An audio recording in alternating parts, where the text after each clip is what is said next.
Halos malunod sa kaba at pagkamangha ang mga residente ng isang barangay sa Agusan del Norte. Ang nakisabay raw kasing mag-swimming sa kanila isang giant dikya. Kuya Kim, ano na? Sino ba naman ang hindi manlalaki mga mata kung ganito kalaking dikya ang iyong makikita? Ang higanteng dikya na tinatayang nasa 2 talampakan ng lapad na mataang palutang-lutang sa baybay ng Cabadbaran City, Agusan del Norte. Yung kulay purple, napakalaki talaga niya, para siyang timba. Na-amaze talaga ako. Para hindi raw makaperwisyo, si Mark naisipang itabi muna ito. Kinuha ko kay maraming bata dyan na naliligo. Baka patayin nila ba? Linagay ko sa ilalim ng bahay. Anong klaseng jellyfish nga ba ang napadpad sa baybay ng Agusan? At bakit ito napakalaki? Kuya Kim! Mga isda po ba ang mga jellyfish? Kuya Kim! Ano na? Kuya Kim, ano na?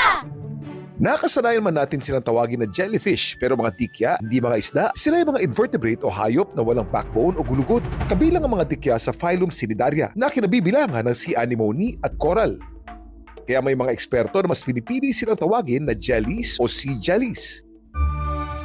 Ang kanila namang malajelly na katawan, binubuo ng 95% na tubig at ng malagelatin na substance na kung tawagin mesoglea.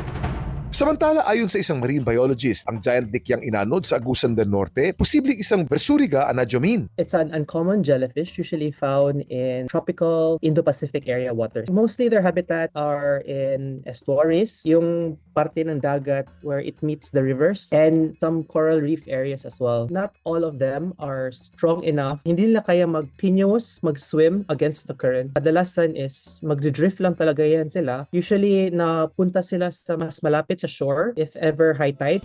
Ano naman kaya ang ginawa ni Mark sa giant dikya?